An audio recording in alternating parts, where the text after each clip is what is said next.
مولاي صل وسلم دائما ابدا۔ کل کے سبق میں جو کہ سبق نمبر 17 تھا اور آج سبق نمبر 18 ہے، ہم نے بیان کیا تھا کہ اللہ تعالیٰ نے آدم علیہ السلام کو کائنات کی ہر چیز کا نام ہر بولی میں سکھا دیا تھا۔ قیامت تک جتنی لغات بننی ہیں یا بنی ہیں، اللہ نے جناب آدم علیہ السلام کو ہر چیز کا نام سکھایا۔ سکھانے کے بعد ثم عرضهم علی الملائکہ، اللہ تعالیٰ نے وہ چیزیں فرشتوں کے سامنے رکھیں۔ فقال، تو پھر فرمایا، انبئونی باسماء ہؤلاء، یہ جو چیزیں ہیں ان چیزوں کے ناموں کی مجھے خبر دو، بتاؤ ان چیزوں کا نام کیا ہے۔ ان کنتم صادقین، اگر تم سچے ہو۔ تمہارا یہ دعویٰ تھا نا کہ ہم اس سے بہتر تسبیحیں پڑھ سکتے ہیں، اور اندر دعویٰ کیا تھا، خلافت کے لائق تو ہم ہیں کیونکہ ہم زیادہ تسبیحیں پڑھ سکتے ہیں۔ جب اللہ تعالیٰ نے چیزیں سامنے رکھیں، فرمایا ان چیزوں کے نام بتاؤ۔ قالوا سبحانک، انہوں نے عرض کیا مالک تو ہی پاک ہے، ہر عیب سے، ہر نقص سے، ہر کمی سے تو پاک ہے۔ لا علم لنا الا ما علمتنا، مالک ہمیں تو صرف اتنا ہی علم ہے جتنا تو نے ہمیں عطا کیا ہے، ان چیزوں کے ناموں کو تو نے ہمیں عطا ہی نہیں کیا، ہمیں تو ان کی کوئی خبر نہیں۔ انک انت العلیم الحکیم، بے شک تو علم والا ہے، حکمت والا ہے۔ اب اس کے بعد اللہ تعالیٰ نے فرمایا، قال یا آدم، فرمایا اے آدم، انبئہم باسمائہم، چلو ان کو ان چیزوں کے ناموں کی خبر دو۔ بس اللہ نے فرمایا، آدم علیہ السلام نے فر ان چیزوں کے ناموں کو بیان کرنا شروع کر دیا، اس کا یہ نام ہے، اس کا یہ نام ہے، اس کا یہ نام ہے۔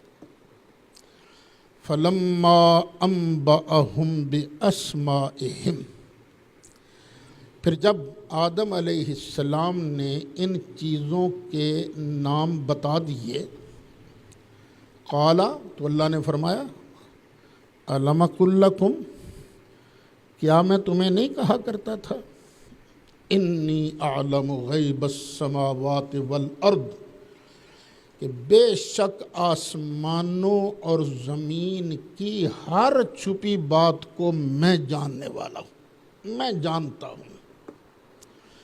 وَأَعْلَمُ مَا تُبْدُونَ وَمَا كُنْتُمْ تَكْتُمُونَ، اور میں اس چیز کو بھی جانتا ہوں جو تم نے ظاہر کی تھی، وَمَا تَكْتُمُونَ، اور جسے تم نے ظاہر نہیں کیا تھا نا، اندر رکھا تھا، میں اس کو بھی جانتا ہوں۔ اب یہ بھی اللہ تعالیٰ اپنی توحید کی واحد ہونے کی دلیل دے رہا ہے۔ الہ وہ ہوتا ہے جو آسمانوں زمینوں میں ہر چیز کی ہر وقت خبر رکھتا ہو۔ جس کی یہ شان نہ ہو وہ الہ نہیں ہوتا۔ فرمایا چونکہ میں ہی جانتا ہوں نا، اس لیے عبادت فرشتوں کی مت کرو لوگوں، کیونکہ مکہ کے مدینہ طیبہ کے کچھ لوگ فرشتوں کو بھی تو خدا کا بیٹا کہتے تھے نا، بیٹیاں کہا کرتے تھے، عبادت کرتے تھے۔ تو بھئی ان کی عبادت نہیں کرنی، عبادت کس کی کرنی ہے؟ صرف اور صرف اللہ وحدہ لا شریک کی۔ میرا ایک مرتبہ مناظرہ تھا، ایک جگہ ہے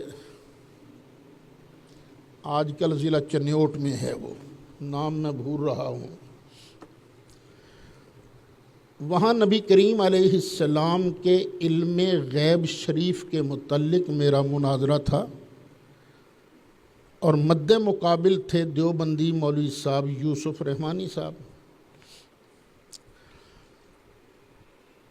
میں جو بھی دلیل دوں وہ کہیں یہ تو غیب کی خبر ہے نا، علم تو نہیں ہے نا۔ تو پھر میں نے انہیں سمجھایا، تم جب یہ مانتے ہو کہ نبی کریم علیہ السلام نے غیب کی خبریں دی ہیں، تو بھئی خبر وہی دے سکتا ہے جس کے پاس پہلے علم ہو، بغیر علم کے کوئی خبر نہیں دے سکتا۔ میں نے پھر بڑا پوچھا ان سے، میں نے کہا مجھے خبر اور علم میں فرق تو بتاؤ۔ 3-4 مرتبہ جب میں نے پوچھا تو پتہ پھر انہوں نے کیا فرق بتایا، کہنے لگے تمہیں پتہ نہیں، خبر کے اندر خے بے رے، علم کے اندر عین لام میم، یہ فرق ہے۔ بھئی اللہ کے بندے، قرآن کہہ رہا ہے خبر کون دے سکتا ہے؟ جس کے پاس علم ہو۔ چونکہ فرشتوں کے پاس علم نہیں تھا، خبریں نہ دے سکے، اور چونکہ آدم علیہ السلام کو اللہ نے علم عطا فرمایا تھا، اس لیے انہوں نے ان چیزوں کے ناموں کی خبر ارشاد فرمائی۔ ایک اب بخاری شریف اٹھائیے نا، جلد پہلی ہے، غالباً صفحہ 16 ہے، وہاں پورا چیپٹر موجود ہے، باب العلم قبل القول والعمل، بولنے سے پہلے بھی علم کا ہونا ضروری ہے۔ اگر علم نہیں تو بندہ بول نہیں سکتا، اور عمل سے پہلے بھی علم کا ہونا ضروری ہے۔ اب دیکھیے، وضو کرنا ایک عمل ہے، اور یہ عمل کون کر سکتا ہے؟ جس کو وضو کرنے کا علم ہو۔ نماز ایک عمل ہے، یہ نماز کون ادا کر سکتا ہے؟ جسے نماز کے پڑھنے کا علم ہو۔ تو جب یہ مان لیا کہ نبی کریم علیہ السلام نے غیب کی خبریں دی ہیں، تو یہ ماننا پڑے گا کہ اللہ تعالیٰ نے اپنے محبوب علیہ السلام کو پہلے غیب کا علم عطا فرمایا تھا، پھر نبی کریم علیہ السلام نے اس کی خبریں ارشاد فرمائی تھی۔ اچھا، اب علم کا اظہار ہو گیا۔ اب دیکھیں، یہاں 2 شخصیتیں ہیں، ایک ہیں جناب آدم علیہ السلام، اور ایک ہیں فرشتے ملائکہ۔ اب عمل کس کے پاس زیادہ تھا؟ فرشتوں کے پاس عمل زیادہ تھا یا جناب آدم علیہ السلام کے پاس؟ فرشتوں کے پاس۔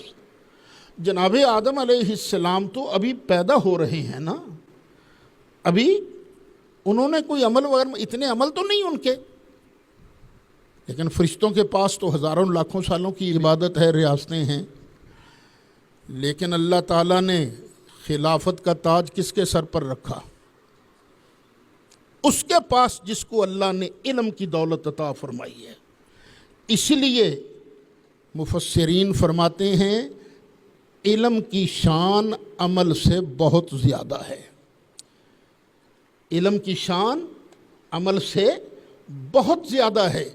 نبی مکرم شفیع معظم جان دو عالم صلی اللہ علیہ وسلم کا ارشاد گرامی ہے، جو بندہ دین کا علم حاصل کرنے کے لیے گھر سے چلا، نیت کیا تھی؟ اصل بات آتی ہے یہاں، نیت کیا تھی؟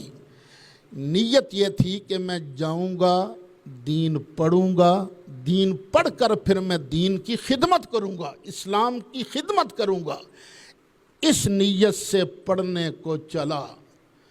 ابھی مدرسے پہنچا نہیں، رستے میں موت آ گئی تو سرکار فرماتے ہیں مات شہیدہ، اللہ اسے شہادت کی موت عطا فرماتا ہے۔ تو علم کوئی معمولی چیز نہیں ہے۔ یہ جو اہل سنت کے اندر ایک مار پڑی ہے نا، مار کے علم سے دور ہو گئے ہیں اہل سنت، بڑے خوش ہوتے ہیں اس مولوی صاحب کی تقریر پر جو شعر بڑے پڑھے، جو انٹ شنٹ بہت سنائے، بڑے خوش ہوتے ہیں۔ اور جو مولوی صاحبان واقعی علم کی بات کرتے ہیں تو ان کو کہتے ہیں کہ چھڈو کو مولوی ہے کو نہیں۔ وہ ہمارے امام تھے، امام اہل سنت حضرت علامہ سید احمد سعید شاہ صاحب کاظمی رحمۃ اللہ علیہ، بہت بڑے عالم تھے وہ، بہت بڑے عالم۔ بہت کم مائیں اس طرح کے بندے جنا کرتی ہیں۔ سنا ہے جنگ یہ عیدگاہ تشریف لائے، 10 محرم کا دن تھا، تقریر فرما رہے تھے، ایک بندہ کھڑا ہو گیا، سید سنیندہ تے بڑا ہائی پر شہادت تے کائی نہیں سنا آندی، بس علم کا معیار یہ رہ گیا ہے کہ واقعات شہادت سنائے جائیں تو بس یہی عالم ہے۔ اور علم جو اس میں ہے نا، اس کے اندر اصل علم کا خزانہ یہ ہے۔ اللہ تعالی ہمیں قرآن سمجھنے اور سمجھانے کی توفیق نصیب فرمائے۔ یہ جو آپ آ جاتے ہو نا یہاں قرآن پاک سمجھنے کے لیے، یہ تمہارا آنا خالی تھوڑی جاتا ہے۔ نامہ اعمال اگر اللہ دکھائے تو ایک ایک آیت کے سمجھنے کے بدلے اللہ تعالیٰ 100 نفل پڑھنے سے زیادہ کی دولت نصیب فرماتا ہے۔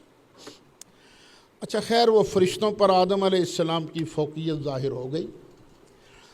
اب اللہ نے ارشاد فرمایا وَإِذْ قُلْنَا لِلْمَلَائِكَةِ اسْجُدُوا لِآدَمَ فَسَجَدُوا إِلَّا إِبْلِيسَ، اور جب ہم نے کہا فرشتوں کو کہ چلو بھائی کرو آدم کو سجدہ، سب نے سجدہ کیا سوائے ابلیس کے۔ ابلیس اکڑ گیا، میں تو سجدہ نہیں کرتا۔ ابا، اس نے انکار کر دیا سجدہ کرنے سے۔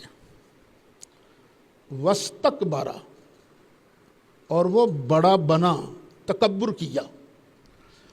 وکان من الکافرین، یہاں 2 ترجمے کیے گئے ہیں، کانا سارا کے معنی میں ہے اور ہو گیا کافر، بن گیا کافر، یا یہ کہ وہ تھا ہی کافر، ظاہر اب ہوا کہ یہ کافر ہے۔ اس کائنات میں سب سے پہلا کافر کون بنا ہے؟ ابلیس۔ اور وہ کیوں کافر بنا؟ کیوں کافر بنا؟ یہ 2 فرقے جو بنے ہیں نا ایمان والوں کے اور کافروں کے، یہ اس دن سے بنے ہیں جس دن سے ابلیس نے اللہ کے بندے کی تعظیم سے انکار کر دیا ہے۔ بس اللہ کے بندے جو اللہ کے پیارے ہیں ان کی تعظیم سے انکار نہ کرنا، ان کی تعظیم میں بحث مباحثہ نہ کرنا، اللہ والوں کی تعظیم کرنی ہے کہ نہیں کرنی ہے کہ نہیں کرنی، یہ ہو سکتا ہے یہ اللہ والا ہے کہ نہیں ہے، لیکن جس کا اللہ والا ہونا یہ ثابت ہو جائے پھر اس کی تعظیم نہ کرنا یہ شیطان کا کام ہے۔ ایمان والے کا کام ہے کہ جس چیز کی نسبت اللہ کے ساتھ ہو جاتی ہے اس کا بھی ادب کرتا ہے، حیا کرتا ہے۔ اچھا وہ کافر ہو گیا، شیطان ہو گیا، بے ایمان ہو گیا۔ اب ذرا سورۃ اعراف نکال لیجیے، 8واں پارہ، اس میں اللہ تعالیٰ نے تفصیل بیان فرمائی ہے۔ یہ ہے آیت نمبر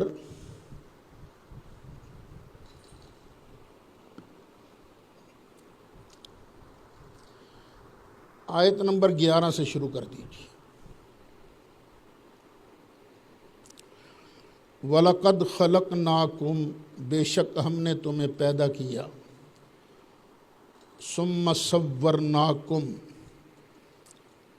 پھر ہم نے تمہارے نین نقش بنائے، ثُمَّ قُلْنَا لِلْمَلَائِكَةِ اسْجُدُوا لِآدَمَ، پھر ہم نے فرشتوں سے کہا کرو آدم کو سجدہ، فسجدوا الا ابلیس، تو سوائے ابلیس کے سب نے سجدہ کیا، لم یکم من الساجدین، وہ سجدہ کرنے والوں میں سے نہیں تھا۔ قال، اللہ نے فرمایا، ما منعک اللہ تسجد اذ امرتک، اوے ابلیسا جب میں نے تجھے آرڈر کیا تھا تو پھر تو نے سجدہ کیوں نہیں کیا؟ قال انا خیر منہ، یا اللہ کیا کہتا ہے تو، میں تو اس سے بہتر ہوں، میں کیسے سجدہ کروں؟ خلقتنی من نار، تو نے مجھے آگ سے پیدا کیا، وخلقتہ من طین، اور تو نے اس کو مٹی سے بنایا ہے۔ یعنی اب اس کی دلیل کیا تھی؟ مٹی کو یہاں سے چھوڑو، اوپر جائے گی نیچے جائے گی؟ نیچے آئے گی۔ آگ جلاؤ، شعلہ اوپر کو جائے گا کہ نیچے کو آئے گا؟ اوپر کو جائے گا۔ اس کی یہ دلیل تھی منطقیانہ فلسفیانہ کہ میں چونکہ اونچا ہوں، اعلیٰ ہوں، اس لیے میں تو سجدہ نہیں کرتا، میں اس سے بہتر ہوں۔ قال، اللہ نے فرمایا، فاہبط منہا، چل گیٹ آؤٹ فرام ہیئر، چل دفع ہو جائے یہاں سے۔ فما یکون لک ان تتکبر فیہا، تیرا حق ہی نہیں ہے کہ تو یہاں رہ کر تکبر کرے۔ فخرج، نکل جا، انک من الصاغرین، بے شک تو ذلیل ہے، ذلیلوں میں سے ہے۔ قال، اب بولا، انظرنی الی یوم یبعثون، مولا پھر ایک بات میری بھی مان لے، مجھے قیامت تک موت نہ دینا، تیری مہربانی یہ تو مان۔ قال انک من المنظرین، اللہ نے فرمایا جا، ہم نے تجھے مہلت دے دی، جا۔ قال فبما اغویتنی،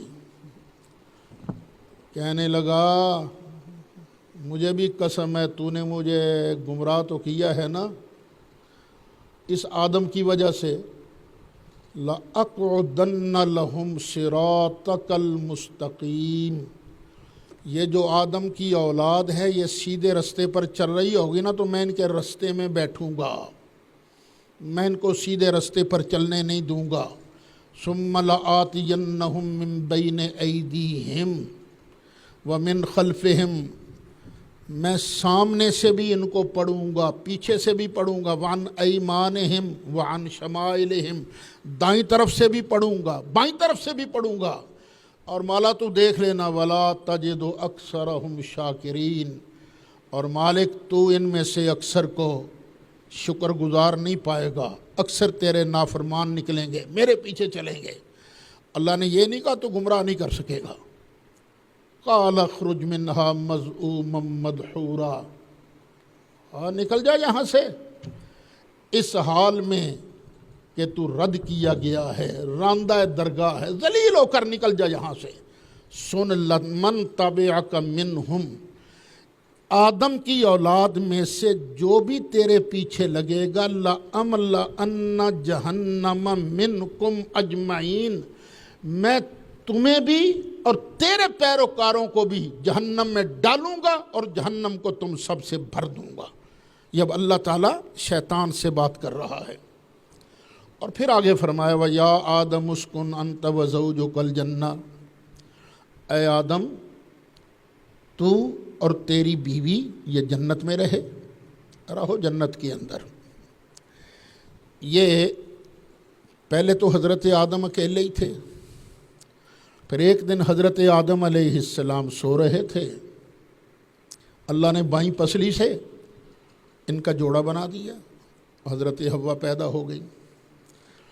اور چونکہ یہ بنی بھی آدم علیہ السلام کے گوشت اور خون سے تھیں تو دل میں محبت تو پیدا ہوئی نا، ہاتھ لگانا چاہا تو اللہ نے فرمایا ذرا ٹھہر جا، حق مہر تو دینا پہلے۔ یہ میں ہی نہیں کہہ رہا، علماء دیوبند کی حکیم الامت علامہ اشرف علی تھانوی بھی لکھ رہے ہیں۔ پیار کی بات ہے، دل کرتا ہے مانو، نہیں دل کرتا نہ مانو۔ یا اللہ حق مہر کیا دوں؟ اللہ نے فرمایا 10 مرتبہ تو میرے محبوب پر درود و سلام کا نذرانہ پیش کر دے، تیرا مہر ادا ہو جائے گا۔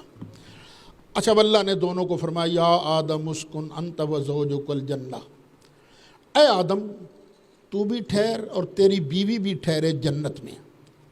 فکلا من حیث شئتما، اور پھر دونوں کھاؤ جہاں سے چاہو، ولا تقربا ہذہ الشجرہ، اور یہ جو درخت ہے نا، یہ جو درخت، اس کے قریب نہیں جانا۔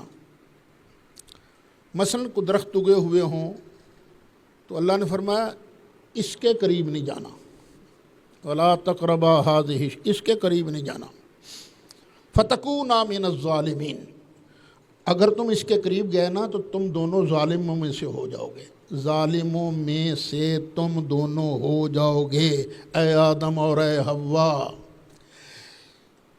اس طرح کی باتیں پڑھ کر سن کر کئی لوگ کہتے ہیں جی آدم علیہ السلام سے بھی تو خطا ہوئی تھی نا، ظالم نہیں، دیکھو اللہ فرما رہا ہے، اللہ نہیں فرما رہا۔ دیکھو اللہ ہے مالک، اللہ ہے خالق، اللہ جو چاہے اپنے بندے کو کہے، کوئی وہاں دم نہیں مار سکتا۔ اللہ تو مالک ہے نا، معبود ہے، پیدا کرنے والا ہے، جناب آدم کا بھی جناب حوا کا بھی ہے۔ اور اگر کوئی نبی اپنے بارے کہے انی کنت من الظالمین، تو نبی اپنے بارے کہہ رہا ہے نا، مجھے تمہیں تو حق نہیں ہے کہ ہم ان کو بھی وہی کہنا شروع کر دیں۔ ایک بزرگ دعا کر رہے ہوں، یا اللہ میں بڑا کمینہ، تو مینوں معاف کر دے، یا اللہ میں بڑا ماڑا، تو معاف کر دے، میں بڑا گناہ گار ہوں، معاف کر دے۔ ایک بندہ دعا کر رہا ہے، پیر صاحب دعا کر رہے ہیں، اور مرید کہے کمینہ جا رہے ہیں جی، اور تو کیسے کہہ رہا ہے کمینہ؟ جی خود انہوں نے دعا میں کہا تھا یا اللہ میں بڑا کمینہ، یہ گناہ گار جا رہا ہے، خود انہوں نے کہا تھا۔ لوگ کہیں گے در فٹے منہ تیرا، وہ اپنے بارے بندہ جو مرضی کہے، کسی اور کو حق نہیں ہے ان کو وہ لقب دے۔ اسی طرح انبیاء علیہم السلام گناہوں سے معصوم ہوتے ہیں، معصوم۔ اللہ انہیں جو مرضی کہے، وہ خود اپنے آپ کو جو مرضی کہیں، کسی اور کو حق نہیں پہنچتا کہ وہ یہ بات کریں۔ اچھا یہاں ایک بات سمجھ بھی لو، یہ عصمت کس چیز کا نام ہے؟ جان بوجھ کر اللہ کی نافرمانی کرنا، یہ ہے عصمت۔ اللہ کے نبی ہوں یا اللہ کے فرشتے، جان بوجھ کر اللہ کے آرڈر کی نافرمانی نہیں کرتے۔ بھول جائیں، اللہ بھلا دے، وہ الگ مسئلہ ہے، لیکن جان بوجھ کر یہ گناہ نہیں کرتے۔ اچھا فوسوس لہم الشیطان لیبدی لہما ما وری عنہما من سوآتہما، پھر وسوسہ ڈالا ان کے دل میں شیطان نے۔ کیوں وسوسہ ڈالا؟ تاکہ ظاہر کر دے ان دونوں کے لیے وہ چیز جو ان کے لیے چھپی ہوئی تھی، شرمگاہیں۔ بس ادھر دانا کھایا، ادھر شرمگاہیں ظاہر ہو گئیں۔ اچھا اب اللہ پوچھتا ہے وَقَالَ مَا نَهَاكُمَا رَبُّكُمَا عَنْ هَٰذِهِ الشَّجَرَةِ إِلَّا أَن تَكُونَا مَلَكَيْنِ أَوْ تَكُونَا مِنَ الْخَالِدِينَ۔ شیطان نے کہا، وسوسہ کیا ڈالا؟ شیطان کہتا ہے اوے آدم نی حوا، تم یہ دانہ کھاتی کیوں نہیں؟ کیوں نہیں کھاتی؟ انہوں نے کہا جی ہمیں رب نے منع کیا ہے۔ اور کبھی سوچا تم نے رب نے تمہیں منع کیوں کیا ہے؟ یہ ہے شجرۃ الخلد، ہمیشگی کا درخت، جو اس دانے کو کھائے گا وہ سدا جنت میں رہے گا۔ یہ وسوسہ بھی دیا۔ دوسرا اس نے وسوسہ یہ بھی دیا، دیکھو اللہ نے تمہیں اس سے منع کیا تھا نا، اس سے، بس اس کے قریب نہ جاؤ، وہ جو دوسرا ہے نا وہ کھا لو، کوئی نہیں۔ اس سے منع کیا تھا، اس سے منع تو نہیں کیا۔ اچھا آدم علیہ السلام بھول گئے، اللہ نے ہمیں کچھ روکا بھی تھا کہ نہیں روکا تھا۔ اب یہ کہا کہ یہ کیسے ہو سکتا ہے اللہ تعالی ہم سے ایسی بات کرے؟ وَقَالَ مَا نَهَاكُمَا رَبُّكُمَا عَنْ هَٰذِهِ الشَّجَرَةِ، بولا تمہیں تمہارے رب نے اس پیڑ سے اس لیے منع کیا تھا إِلَّا أَن تَكُونَا مَلَكَيْنِ، کہیں تم فرشتے نہ بن جاؤ، أَوْ تَكُونَا مِنَ الْخَالِدِينَ، یا تم ہمیشہ اس میں رہنے والے نہ بن جاؤ. اللہ کا پروگرام کچھ اور ہے. روک دیا دانہ کھانے سے, کہیں تم اسی طرح ہمیشہ ہی نہ جنت میں رہو. جناب آدم نے فرمایا یہ کیسے ہو سکتا ہے, اللہ ہم سے ایسی بات کرے. وَقَاسَمَهُمَا إِنِّي لَكُمَا لَمِنَ النَّاصِحِينَ. اللہ کے نام کی قسم کھا لی, کہنے لگا تھوڑا کی خیال ہے میں کوئی تھوڑا ویری ہاں, میں کوئی تھوڑا دشمن ہاں؟ اللہ کی قسم ہے میں تو تمہارا خیر خواہ ہوں. اللہ کے نام کی سب سے پہلی جھوٹی قسم کس نے کھائی؟ شیطان نے. انی لکما لمن الناصحین فدلاہما بغرور. تو اتار لایا انہیں دھوکے سے, تو وہ سبب بنا جنت سے باہر آنے کا. فلما ذاق الشجرہ, پھر جب دونوں نے درخت کا دانہ چکھا, بدت لہما سوآتہما, تو ان پر ان کے شرم کی چیزیں کھل گئیں, بالکل ننگ مننگے ہو گئے. سارے جو تھے اوپر کپڑے وپڑے جنتی سب اتر گئے. واتفقا یخصفان علیہما من ورق الجنہ. اب آدم علیہ السلام اور حضرت حوا فطری شرم کی وجہ سے نا, وہ جو جنت کے درخت تھے نا, ان درختوں کے پتے اتار اتار کر اپنی شرمگاہوں کو چھپانے لگے. وَنَادَاهُمَا رَبُّهُمَا, ان کے رب نے ان کو پکارا. أَلَمْ أَنْهَكُمَا عَنْ تِلْكُمَا الشَّجَرَةِ, کیا میں نے تمہیں اس درخت سے روکا نہیں تھا؟ وَأَقُلْ لَكُمَا إِنَّ الشَّيْطَانَ لَكُمَا عَدُوٌّ مُبِينٌ, کیا میں نے تمہیں پہلے بتا نہیں دیا تھا کہ شیطان تمہارا کھلا دشمن ہے؟ اچھا, جب یہ ساری بات ہو گئی, انہوں نے کوئی بہانہ نہیں بنایا.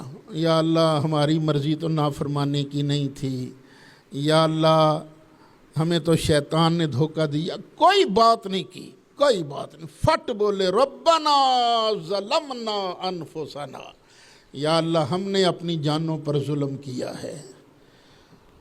وَإِن لَّمْ تَغْفِرْ لَنَا وَتَرْحَمْنَا, اور اگر تو ہمیں نہیں بخشتا, ہم پر رحم نہیں کرتا, لَنَكُونَنَّ مِنَ الْخَاسِرِينَ, تو ہم ہو جائیں گے گھاٹا پانے والوں میں سے. یا اللہ ہمیں معاف کر دے. یہ دعا جناب آدم اور حضرت حوا نے کہاں مانگی؟ اسی موقع پر جنت میں, اسی موقع پر.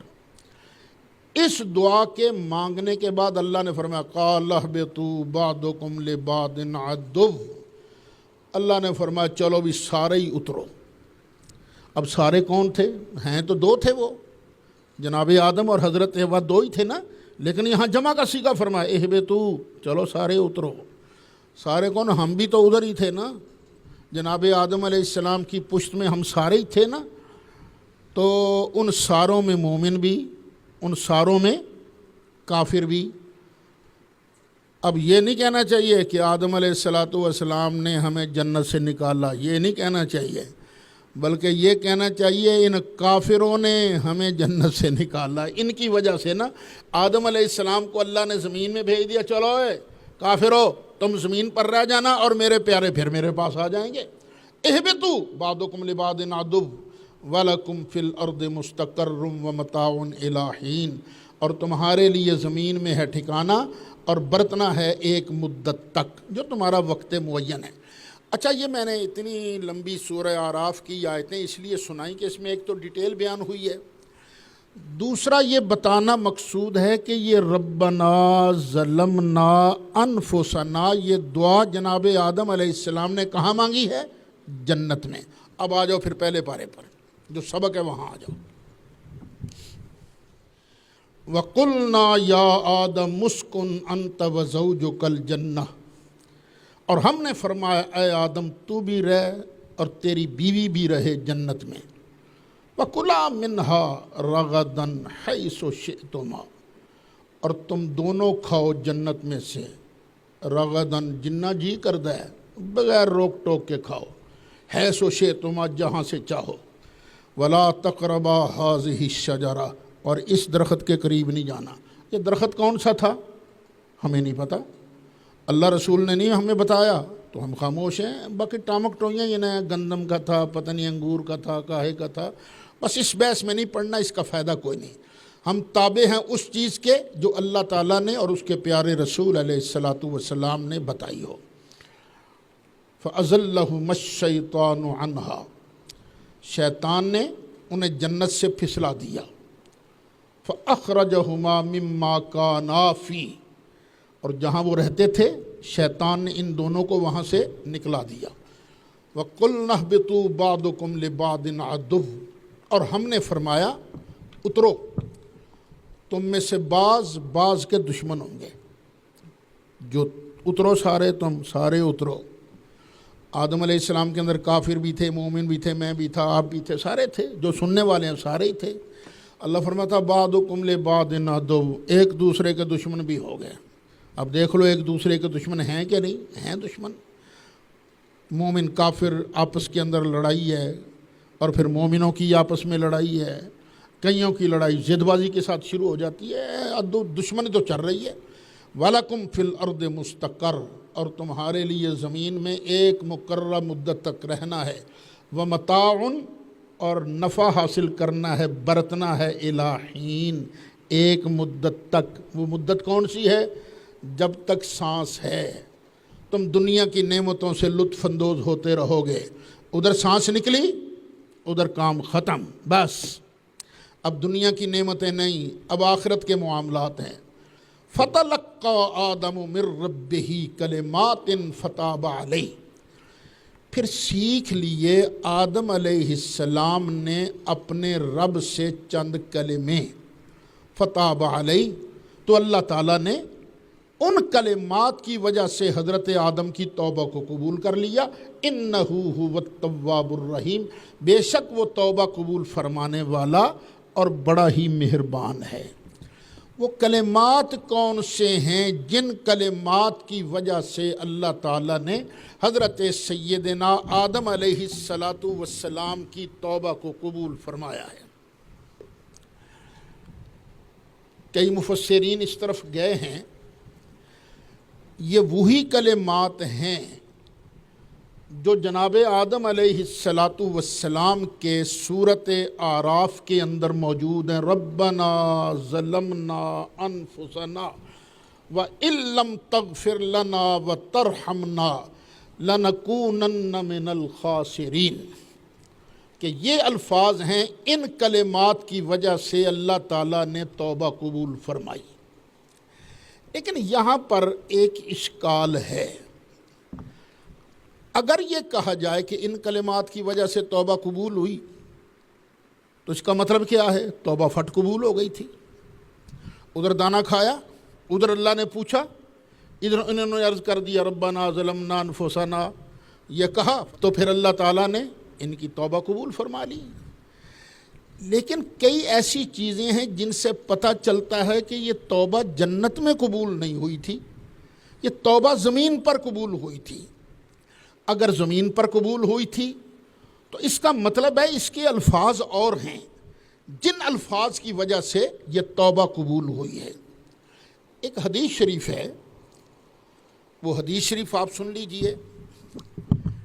اس حدیث کو نجدی حضرات کے امام حافظ ابن تیمیہ نے نقل کیا ہے، اور 2 سندوں کے ساتھ یہ حدیث منقول ہے۔ پہلی حدیث کے راوی ہیں حضرت سیدنا میسرہ رضی اللہ عنہ۔ آپ فرماتے ہیں کہ میں نے عرض کیا یا رسول اللہ صلی اللہ علیہ وسلم، یہ تو فرمائیے آپ کب سے نبی ہیں؟ تو نبی کریم علیہ السلام نے ارشاد فرمایا کہ جب اللہ تعالیٰ نے زمین کو پیدا فرمایا اور آسمان کی طرف توجہ فرما کر 7 آسمان بنائے اور عرش کو پیدا کیا، تو عرش کے پائے پر میرا نام لکھا محمد رسول اللہ صلی اللہ علیہ وسلم خاتم الانبیاء، اور اللہ تعالیٰ نے جنت کو پیدا کیا جس میں اس نے حضرت آدم اور حضرت حوا کو رکھا، تو میرا نام جنت کے دروازوں، پتوں، گنبدوں، خیموں پر لکھا۔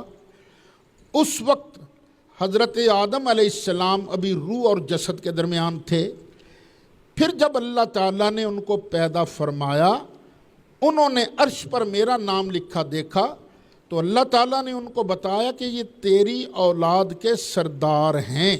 پھر جب شیطان نے ان کو دھوکہ دیا تو حضرت آدم علیہ السلام اور حضرت حوا نے اللہ تعالیٰ کی بارگاہ میں میرے نام کا وسیلہ پیش کر کے توبہ کی درخواست کی۔ فَلَمَّا غَرَّهُمَ الشَّيْطَانُ تَابَا وَاسْتَشْفَعَا بِاسْمِي إِلَيْهِ۔ فتاویٰ ابن تیمیہ ہے، جلد 2 ہے، صفحہ 150 ہے۔ یہ ہے ایک روایت۔ اور دوسری روایت، امیر المومنین حضرت سیدنا عمر فاروق رضی اللہ عنہ ارشاد فرماتے ہیں کہ رسول اللہ صلی اللہ علیہ وسلم نے ارشاد فرمایا کہ جب آدم علیہ السلام سے خطا سرزد ہوئی تو انہوں نے اپنے سر کو اٹھا کر اللہ کی بارگاہ میں عرض کی، اے رب العالمین